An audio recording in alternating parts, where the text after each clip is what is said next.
By the end of this video, you should know how to get the notes for any major scale. You should know what major scales are. You should know how sharps, flats, accidentals, and what we mentioned in the other video affect scales and all of that. How to write out any major scale. For example, if we say G major scale, F sharp major scale, C major scale, E major scale, D major scale, and so on. You should know which notes are in each of those scales. Haven't completed this video today, so watch this video all the way to the end so you do not miss any piece of it. This is a very important music theory, and we're gonna use the instrument to demonstrate how these what you're going to learn on the board here applies to the instrument as well. So make sure to watch it all the way to the end. Let's get straight into it.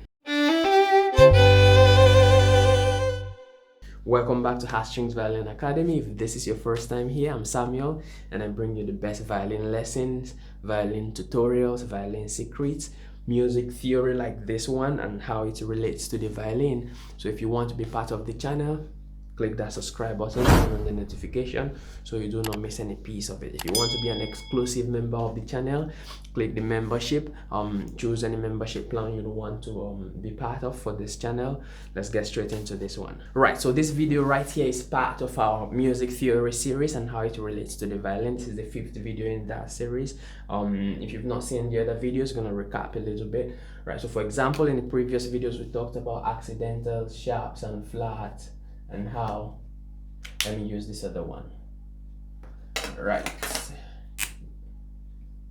we talked about accidentals, sharps, flats, and natural sign. We call these accidentals and how they affect notes. We say this group of accidentals at the very beginning of the music, that's what we call key signature, and this affects all of the notes in that staff and not just one bar. Accidentals just by themselves like that affect notes within one bar. Also, we talked about our alphabet, so we have A, B, C, D, E, F, G, and if we keep going, we're back to A again, and so on. Let's move this out of the way. Right, so we say in music, all these notes are separated by whole step except very unique notes. For example, B and C, it's a unique one. These are separated by half step. That means the distance between them is half. Right, whole step is like twice of that half. Then we say E and F in music, these are separated by half step as well. So the distance and pitch between them are very small for these two notes right there. So this is a very universal and common thing. For example, this is why on the keyboard you have some white keys that do not have a black between them. The ones that do not have black between them is either B and C or E and F, because they are separated by half step. They have very little space between them, so there's nothing that can actually fit in between them in Western music actually. Good, so having said that, let me go over how a major scale sounds for you. For example, I do a D major scale. You see that unique sound of a major scale? Da, da, da, da, da, da, da, da. Could do it again in a different key now. It's gonna sound a little lower, but you're still gonna hear that unique sound. So no matter where you do it, a major scale is always gonna sound da, da, da, da, da, da, da, da. Let me do one more for you. It's still a major scale. You're gonna realize some are higher, some are lower, and so on. That depends on what key we're doing it in. So they all sound the same because they have one structure, which is what we're going to learn today, the structure of a major scale. Let's say these are the notes you're playing: 1, 2, 3, 4, 5, 6, 7, and you're back to 1, which we call 8 sometimes. Let's say these are the notes of the major scale you will play. Da, da, da, da, da, da, da, da. There's a particular way these notes should be put together to give you that unique sound of a major scale, which is the rule I'm going to state right here. So for a major scale, note 3 and note 4 should be half step away from each other, and note 7 and note 8 should be half step away from each other. Half step means they should be very close to each other. Every other note should be whole step away from each other, which means they should be far away from each other. This is different from the rule, this general rule that we established here, that in music B and C are half step. Let's put it right there. These are natural half steps, B and C, E and F. So we call this natural half steps. These are our natural half steps, B and C and E and F. Let me move this a little further down. Right, these doesn't have anything to do with this, but we're going to use this information that we have here to create major scales as we go on. Let me put back that chart I just erased.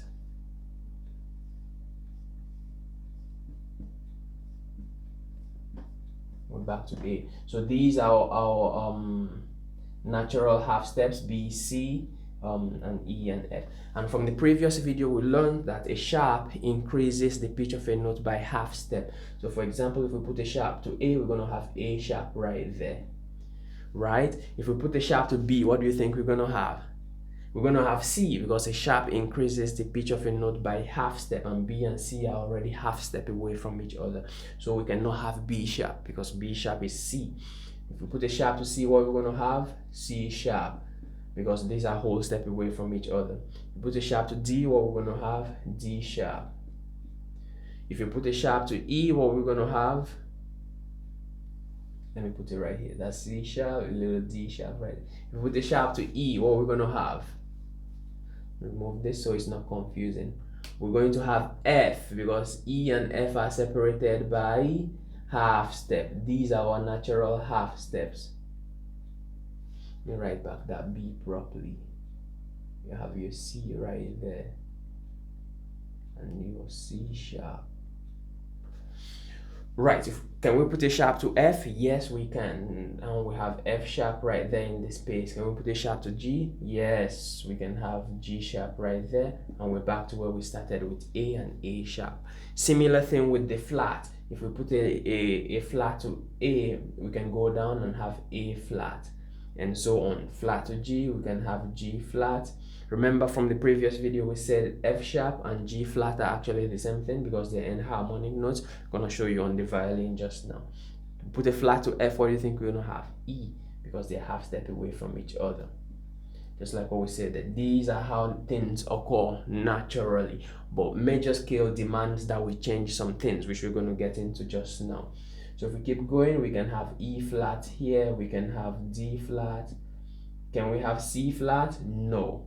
We can have B flat. Yes. Good. Haven't understood that. Let me use the instrument a little bit just to demonstrate a little bit more. So let's say we have A. That's your A. A sharp is going to be at the tip of the string because we do not need the whole thing. We need a half step. That's your A sharp, and then if you keep going, that's your B. Right, after B, you have your C very close to it. And then we have our C sharp, we move it forward. You see how the sharp is moving the fingers forward a little bit. And then we have our D. And we have our D sharp, we move it forward. And then we have our E. And then we have our F. This is a half step, right? So it's very close, tip of the string. You can have F sharp, we move it forward. And then we have our G, very close because we already have F sharp. And then G sharp, and so on. So you see how the sharps affecting the note, moving them forward a little bit and so on. Now let's look, let's take our attention back to the major scale. So to build a major scale, we should have our half step between notes 3 and 4 and notes 7 and 8. Right, so let's say we're going to build a D major scale. Our first note will be D. Right, our next note require that we have what type of step? A whole step, right? Because this is the only place we have half step. Right, so what's a whole step away from D? It's going to be E, because this is the only place we have half step, right? So it's going to be E. Right, our next note requires that we do another whole step. So what's a whole step away from E? Is it going to be F? No, it cannot be F because E and F are natural half steps. So how can we get a whole step in this case? We're going to add on another half step. So in this case, it's going to be F sharp. Remember what a sharp does? It increases the pitch of the note by half step. So from E to F is one half step, from F to F sharp is another half step. Those two half steps put together to make a whole step. So this would be F sharp. Understood? All right, good. And then we need a half step now, right? If we're at F sharp, we're half step away from G, because F and G are whole step away from each other. So this is gonna be G. We have our G right there, whole step. We have our A, another whole step needed. We have our B. Once it's not B and C or E and F, it's a whole step. Next we need a whole step. But what comes right after B is C, and they're half step, right? So what we're gonna do, similar thing we did here, we're gonna push it further by another half step. So you have your C sharp, and then we're back to D again. So this is your D major scale, and that is why D major scale has two sharps on the music. You understand? One on F and one on C, right? If you're to play this D major scale just the way you have it on the board, it's going to give you that unique sound of a major scale. So we have D, then E, then F sharp forward, because the whole step, then G half step very close, then A, then B, then C sharp forward, then D very close. This is why when you start violin, you have when you put tapes on the instrument, you have your second and third finger very close, because you're playing F sharp and G and C sharp and D on the A string. So it gives you that unique sound. Let's write another scale. If you can write two more scale, I'm going to give you some assignment today to go write some major scale using this information. Remember, two sets of information we're working with here. One is that this is how things occur naturally. B and C are naturally separated by half step. So in case you need a whole step between them, you have to push one further, right? Which in this case is going to be putting a sharp to the C, which is going to make a C sharp. E and F are natural half step. If you need to make that space between them a whole step, add another half step, which is going to be F sharp in this case. Let's write another one. Let's write an A major scale. We have A. Right, after A, what do we need? What does the rule say? Whole step right there. So we're going to need a B. What does the rule say? From 2 to 3, another whole step. And B, but our next note is C, right? Can we say C, right? No, we cannot say C, because B and C are natural half steps. What do? We push it further. Now we have C sharp. Our next note requires a half step. This is where we have our half step between 3 and 4. If we're at C sharp, we're half step away from D. We're at C sharp right there, right? Because C and D are whole step. So you have your D right there. What's next? We need a whole step. It has to be E. We need another whole step. Should it be F or F sharp? It's going to be F sharp, because E and F are natural half steps. So we have our F sharp. Now it gets interesting. What do you think we're going to put here? Should it be G, or what should be a whole step away from F sharp? Think about it carefully. We're at F sharp. If we go to G, G is just a half step away from F sharp. So it cannot be G. That would mean this space is half step, but the rules say it should be a whole step. So we have to push it further still. Another sharp, which is going to be G sharp in this case. G sharp, and then we're back to A. This is why key of A major has 3 sharps on the music. One on C, one on F, and one on G. I'm going to write just one more scale. These are the scales that use the sharp. In the next class, I'm going to talk about scales that use the flat, using the same rule, and exactly how we go about it, which is very similar to what we're doing here, just a little bit backwards. Let's do just one more key, and I'll give you a few keys to go right by yourself. Let's write let's do one that has a decent amount of sharp. Let's do a B major. Right, so after you've written the scale, I want you to try it out on your instrument. So use the instrument, for example, try out and put it this way. You're gonna hear that major scale sound. Let's try B major. First note is B. What do you think our next note is gonna be? Should it be C? No, because of our rule here. So it's gonna be C sharp. What should our next note be? We need a whole step. Should it be D? We're already at C sharp, and D would be half step away from me. So in this case, it's gonna be D sharp. It's very similar to what we did here. Now we need a half step. So with D sharp, E is very close to it. Need a whole step. Should it be F? No, it cannot be F. F sharp. We need another whole step. Should it be G? No, it's gonna be G sharp.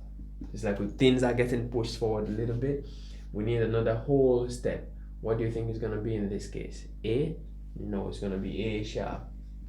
And then we're back to B. This is why key of B has how many sharps on the music? 5 sharps on the music. In the subsequent couple of lessons, gonna show you how each of these keys look on the staff and so on. So your assignment today, I want you to write out the following keys for me.